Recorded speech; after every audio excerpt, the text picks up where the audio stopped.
Okay, hello everyone. Welcome to another episode of Beyond the Abstracts. And today we have Don Snow. Don, thank you for joining me today. Sure. Yeah, I'm very excited for this conversation. So we're going to be talking about your recent book, How to Learn a Language: Action Plans for Independent Language Learning, which was published by Nanjing University Press last year in 2023. But before we get on to talking about that, I'd like you to set the stage a little bit. I'll have given your bio in the show notes, but would you tell us briefly about yourself? Okay. Well, currently, so I direct the language and culture programs at Duke Kunshan University. Um, but my career's been a little unusual. Actually, now more than half of my life, I've been involved in educational work in Asia. So it's, again, I've been here for an unusually long time for an expat. In terms of interest, most of my career I've been involved in teaching and learning of languages. As a researcher, though, actually the main thing I focus on is looking at how the social roles of languages evolve. And I do quite a bit of research on how written forms of Chinese dialects develop. That's not what I'll talk about today, but just, in terms of my research hat, that's actually the main one. But other than that, over the years, I guess I've developed a particular interest in two areas. One would be how do intercultural communication skills fit into the teaching and learning of languages? Just increasingly, I've come to feel that that was important.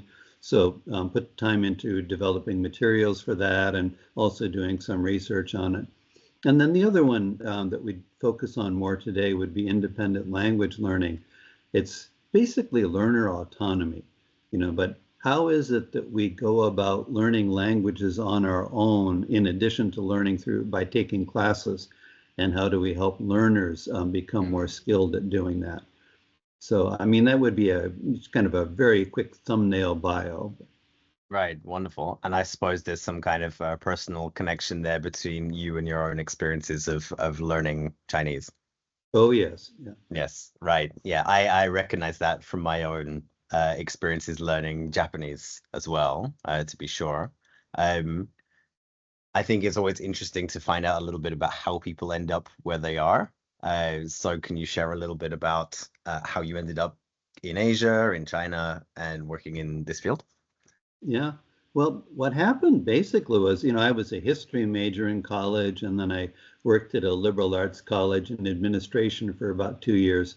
I had no overseas experience, and I had never had any success as a language learner, but I just had this sense that I should go live in another country to see what it was like and kind of grow up and have that experience. And in my head, that was going to be 1 year that would be tough, but it would be good for me. And then I'd go back and return to normal life. So in 1979, I was aware that there was an opportunity to teach English through the YMCA in Taipei, in Taiwan. And I signed myself up for my overseas experience.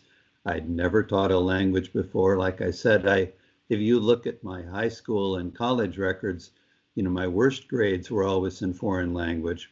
I say, and this is true, my college advisor begged me to stop taking Russian courses because it was killing my GPA, and he thought I wouldn't get into the honor society, and he was right.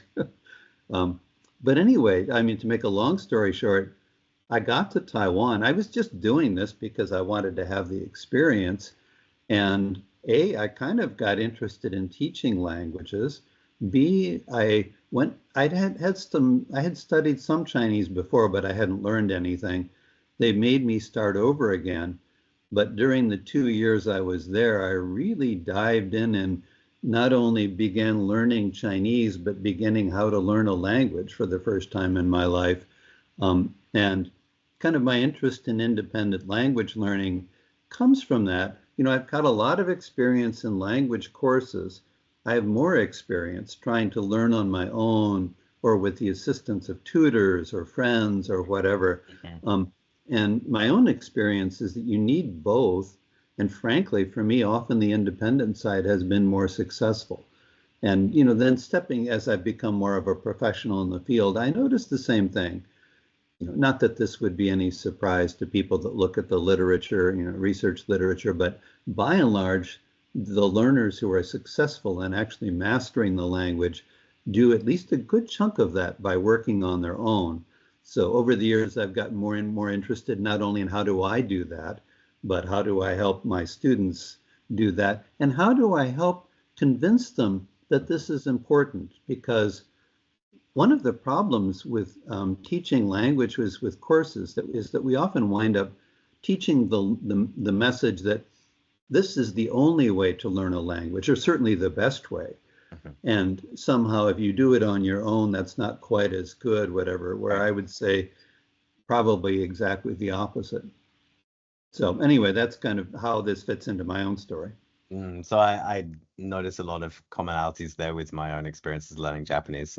For sure, I turned up in Japan with no Japanese language backgrounds either at all, and learned through almost entirely through self-study, tutors, friends, putting myself in situations where Japanese was the only language being used. So I had no choice but to use it. So plus the formal side as well, which, came along later and very similar to you. The bit that I did myself was the more impactful or meaningful.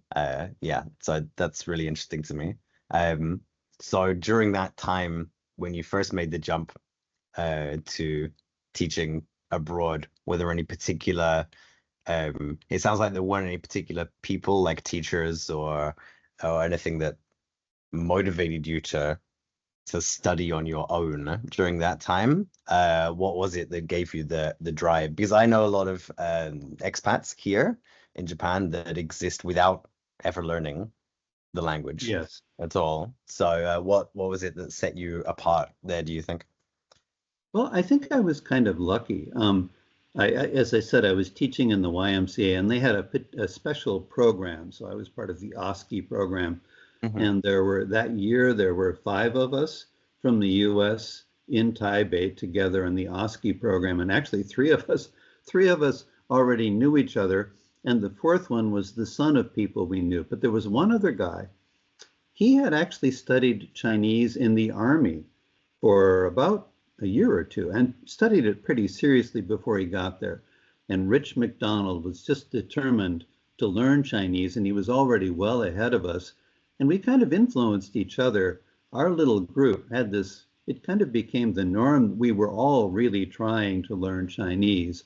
But I would say Rich's example really helped set the tone for the group. In other cities, the groups generally went the other way. They enjoyed the life there, but they didn't spend as much time on language learning. So no, I'd cite that as a significant factor. The first semester, I actually took regular classes, but I kept hearing there were these language programs where you could study all one-on-one and that they were better. So I started trying those out. And by the 2nd semester, that's what I was doing.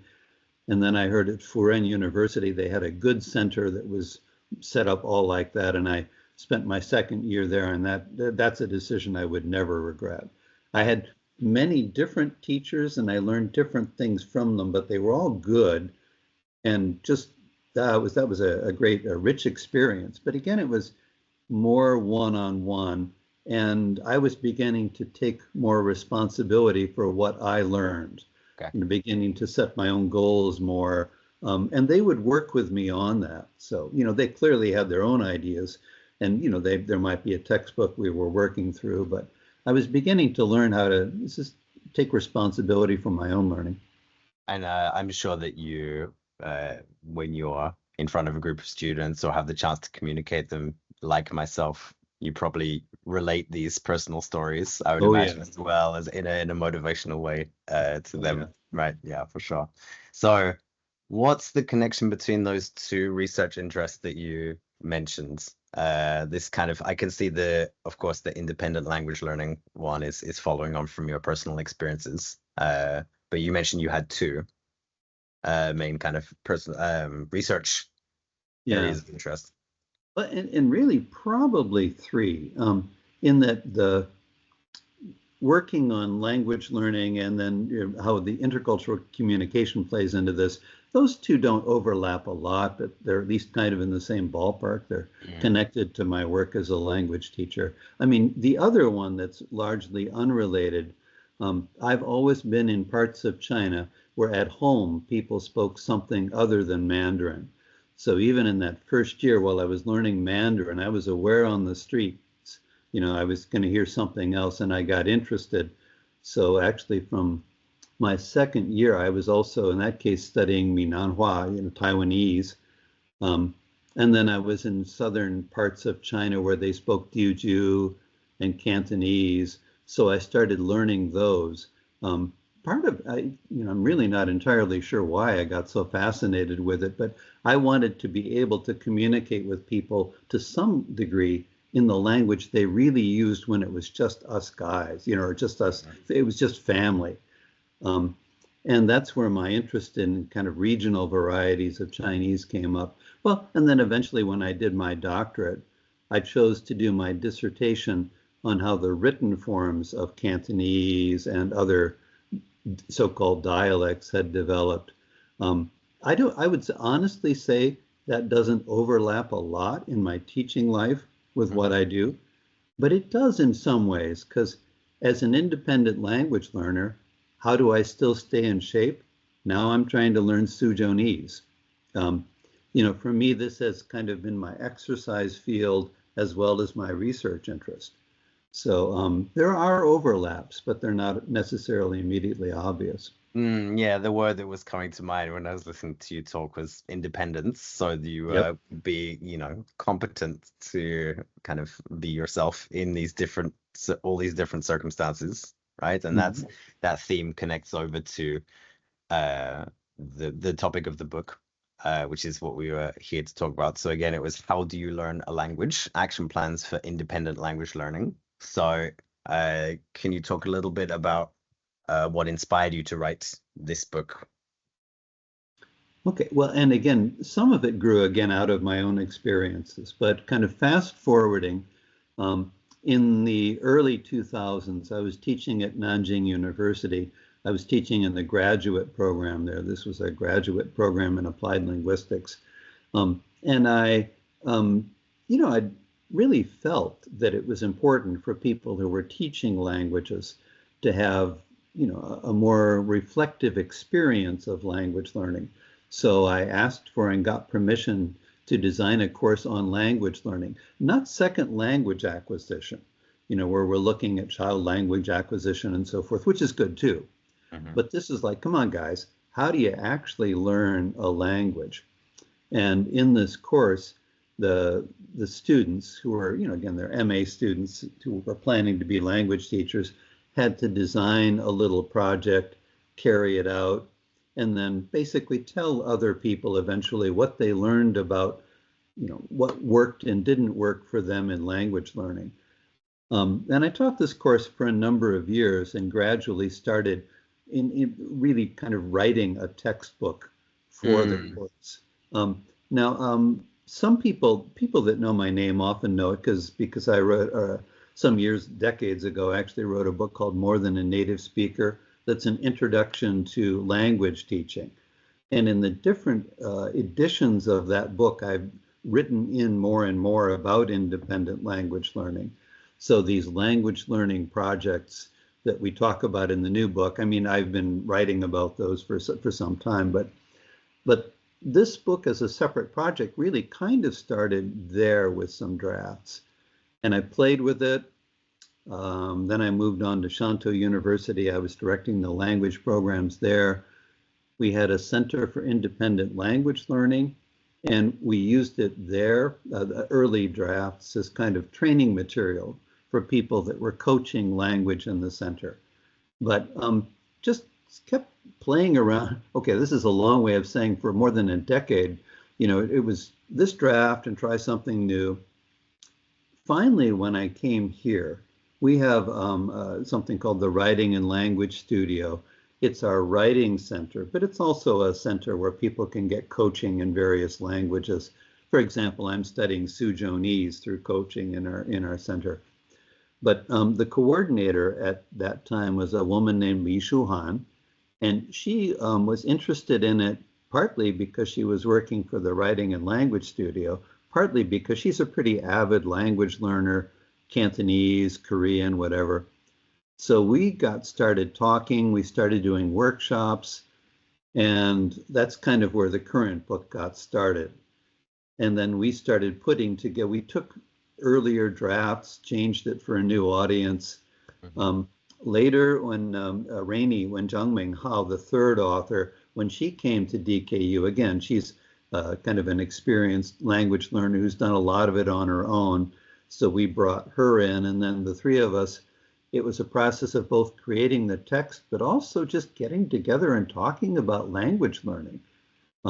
Rainie talking about how it was that she learned Spanish.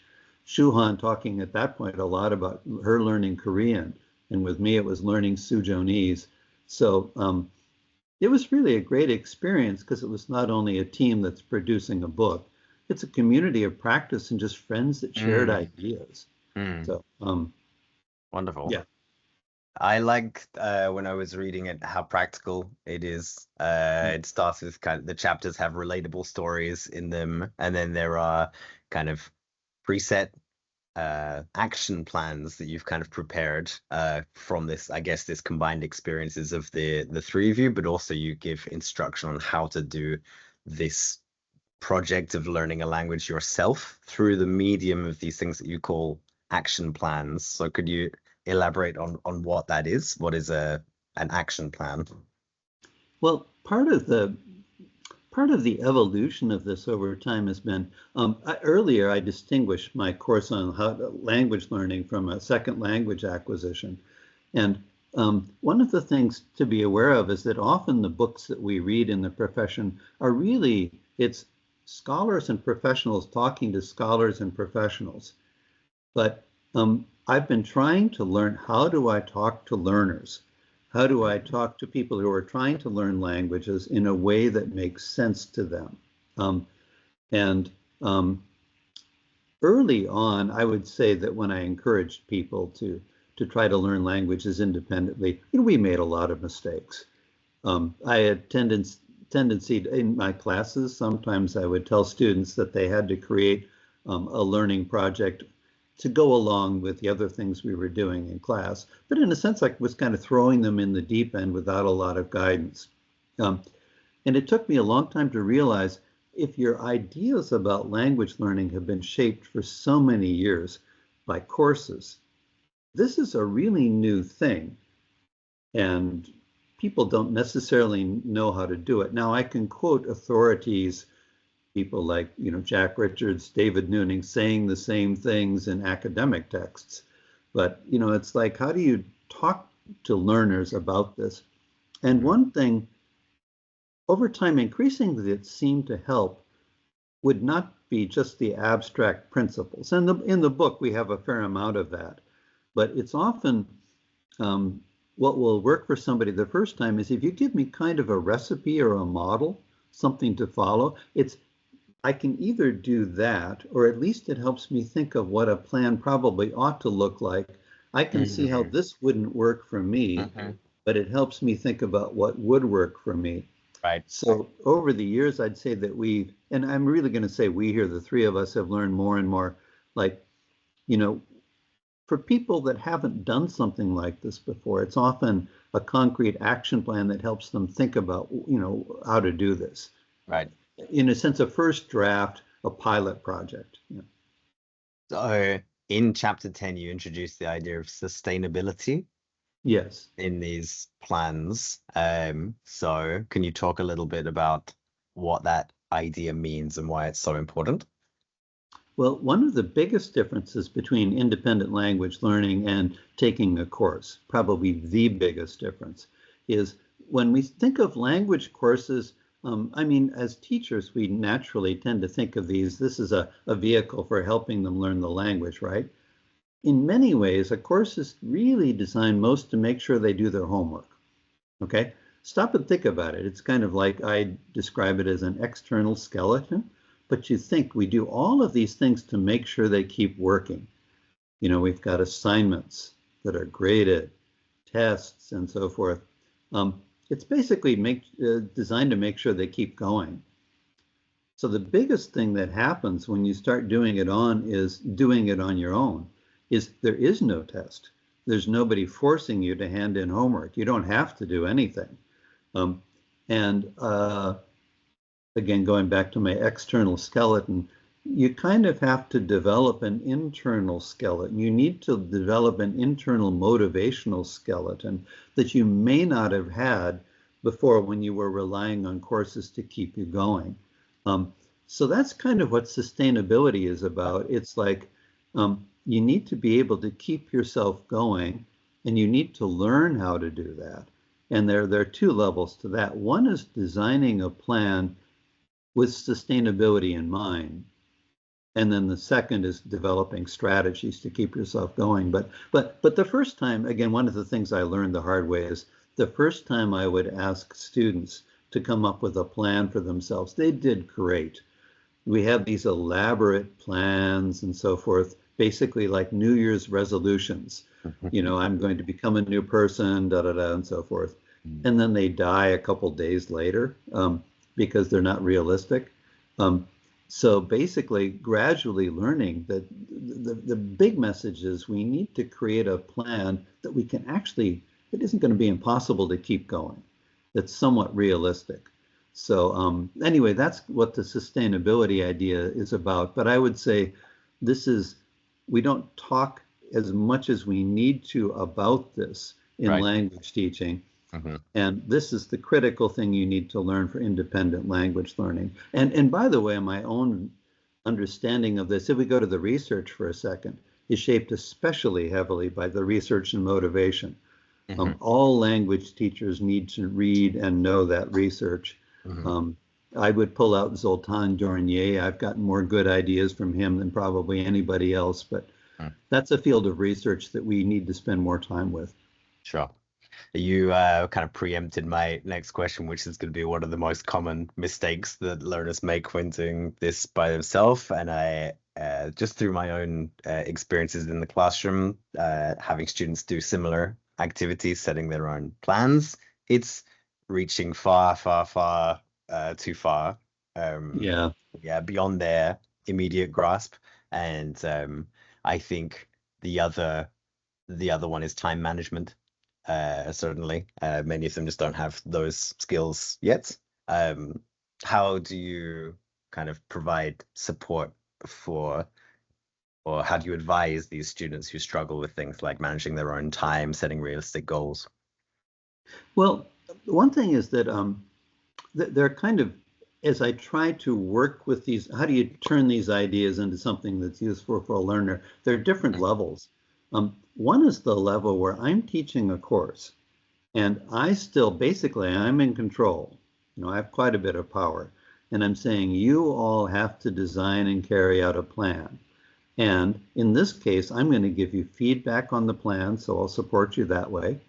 I may well have you write journal entries each week and then give you feedback, because again, that kind of helps keep you going. So it's not a full external skeleton. You're making more of the decisions for yourself, but there's still a pretty substantial external skeleton there. You're getting a fair amount of guidance. So there's that level.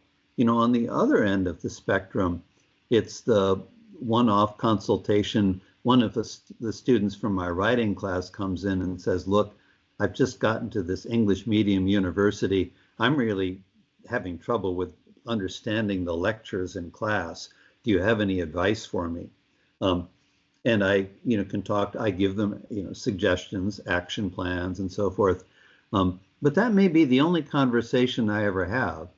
So I talk to them about the sustainability issue. I encourage them to make realistic plans, but it's kind of up to them. And then you've got there's a whole spectrum in between. Okay. So it kind of depends on the situation. Okay. All right. I like the internal, external skeleton metaphor. It's quite nice. Another common thing that I notice with students is that the materials that they choose to try and attain their goals are not appropriate for the thing that they say that they want to do. How do you advise students in those cases? Well, in situations where, again, I can really work with students on plans, that's something, one of the things I would look for sure. And I can think of two examples of that. One is, my goal is I want to improve my speaking skills in Spanish. And then I have a textbook where I'm mostly reading. So then you can kind of spot that and talk a little bit about that. For example, again, I've made the same mistakes myself. In college, I was trying to learn Russian. And after I finished my Russian courses and still couldn't speak Russian, what did I decide to do to work on my Russian? Bring out my grammar book and review my grammar rules, okay? And like an idiot, there was almost no speaking. And, so anyway, I can talk with learners about that, but you get that kind of mismatch. The other one is you get just wildly inappropriate materials that, for example, the learner who decided that, what was it, Gulliver's Travels would be good material for trying to read a first book in English, okay? And a couple of weeks later, I was able to see the learner and asked her how it was going. And she said she'd only read a page or two. And I asked why, and she said, well, it was hard and boring. And I asked, why did you choose that book? And the answer she gave was actually perfectly reasonable. I'd heard of it. And all of a sudden the light goes off in my head, right? If you, in her case, she's facing a bookcase of books in English. She has no idea how to choose something appropriate. You go for the thing you've heard of. And essentially, what I learned is that in choosing materials, we need to talk more about this, how to choose things that are appropriate. And simply, she chose something because she'd heard of it, not because it was interesting to her. Remember, for years, she's been in language classes where nobody cares whether it's interesting or not. That's not a relevant factor. But to sustain independent language learning, it can be life and death. So anyway, yeah, these are things we need to talk about as much as we have the opportunity to do so. Right. I like that focus on making good choices. I think it's important. So say that you've set everything up right. You've had the talk about setting realistic goals. You've pointed learners in the direction of appropriate materials. You've kind of maybe helped them organize their time somewhat, and they're on their way. Where do you stand on the kind of self-evaluation of progress? I noticed in this chapter, number 10, in the book, you talk about subjective and objective progress markers. Can you kind of illustrate that distinction a little bit more? Yeah, well, and then again, keep in mind here, we're talking to learners as if they're not in a class, so there's no grade. But if there's no assessment, what happens is they tend to feel they're getting nowhere. So we talk about what we call progress markers, which is actually this has to do with sustainability and motivation, being able to see that you're getting somewhere. And there are two kinds of things that can help with that. One is to have some markers that are very concrete, so they're readily visible. For example,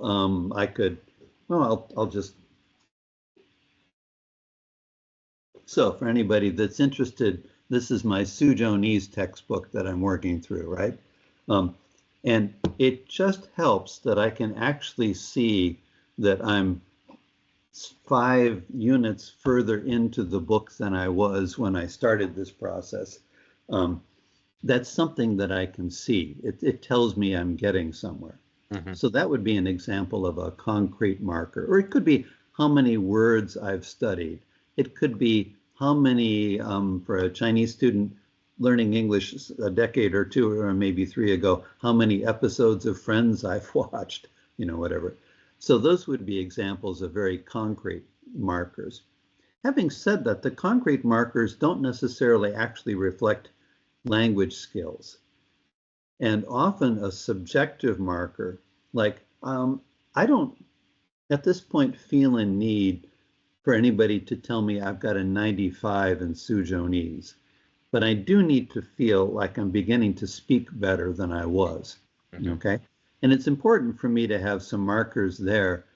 Actually, some of those, even those are concrete. I pay attention to how long I'm able to sustain a conversation in Suzhonese. But there's also just a sense that I'm a little more confident. I'm more willing to actually try to use it in a situation where I have an opportunity to do so. That I'm willing to try to talk about a topic that I couldn't have talked about a few months ago. And even though I know it's going to be rough, I think I could give it a shot. Those are things that are harder to quantify, but they're actually more directly related to progress in the language. So, but the whole point is that for learners working on their own, you need to have something that lets you know you're making progress, not just so that you know whether you're going to get to the destination, but you know that you're not dead in the water. Because it's so easy when you're studying on your own to have the sense that I'm not getting anywhere. Right. Once you have that feeling, you tend to lose motivation. It comes back to motivation again. I suppose another part of that motivation connection there is learning not to set oneself too many goals at a time, right? It's just to, take it slowly, choose one, have a go at it, evaluate your progress, reconsider. How do you counsel students who might, they need a bit more flexibility? They need to be able to shift. They need to learn when to be able to shift their plan. It's that good decision making skill. It's like when to continue on a path or when to change tack. How do you best advise students in those cases? It's a good question. And actually the problem is very frequently by the time they're facing that question, they're not in my class anymore, or I'm not seeing them, whatever. But if I have the chance, that's certainly something to talk about, because that is a good part of the decision-making process. But I must say in the book, we probably don't give as much attention to that as we should have. Yeah, that's a good question. Somebody needs to do another book on that. You do mention in quite a easily comprehensible way, though, I think, towards the end of the chapter, this idea of tempters or temptations, kind of little voices on the shoulder, kind of demotivational self-talk that maybe is going on their students and telling them to give up on their plans. Can you talk a little bit more about why you chose to frame it in this way? Well, some of it, again, has to do with trying to be really grounded, really trying to talk to learners based on not theories, but actual experience. And then the other thing is I face this every morning, that, when I come into the office, there are a lot of emails that are waiting. Many of them are urgent. I have classes to prepare for. I have a book that I'm trying to write, whatever, and so forth. And the little voice in my head says, Don, today you're too busy. Right. You don't need, no one's going to check to see if you did your Suzhonese lesson anyway. Put it off until tomorrow. Okay. And there are a bunch of, the devil speaks with different arguments. One is you don't need to do it today. Another one's you're really not getting anywhere anyway. Why bother? Okay. And so on. And part of it's trying to talk about this in a way that makes sense to people. But I mean, in my case, literally, these are the things that pop into my head. I'm saying, look, I just don't have time for this today.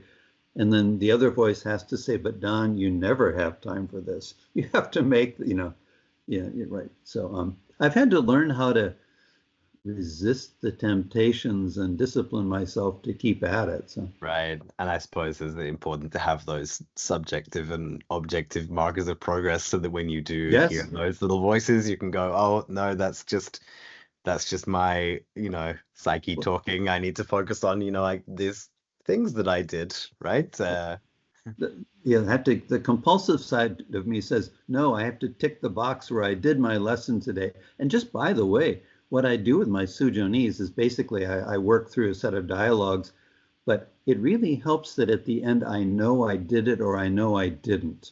It's concrete. It plays into the checklist part of my soul, which actually helps keep me motivated.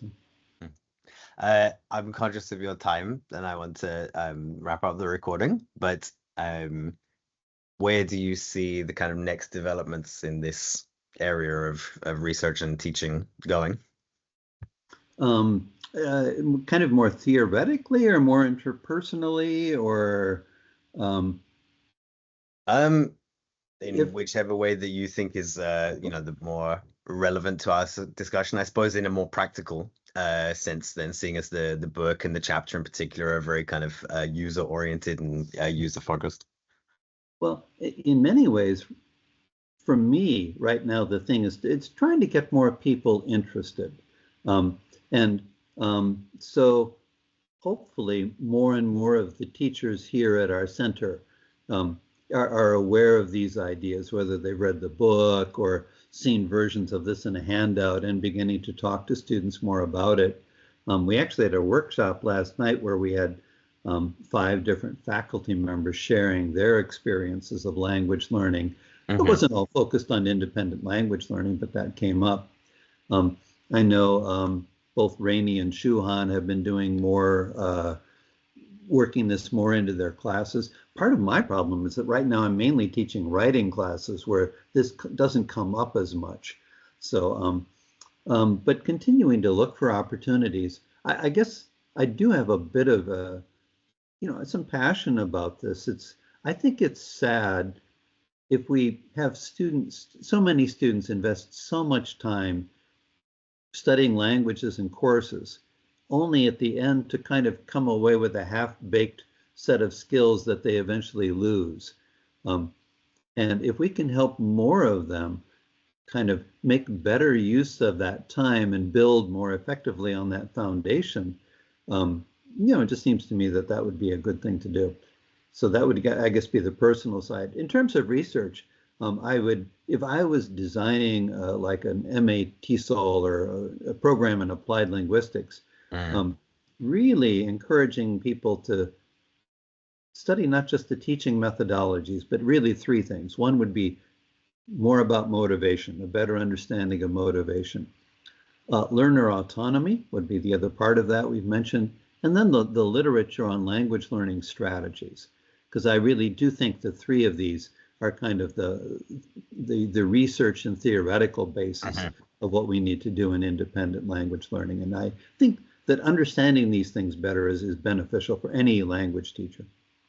That's a wonderful summary and a nice note to leave on, I think. So again, the book was How Do You Learn a Language? Action Plans for Independent Language Learning by Nanjing University Press, out last year.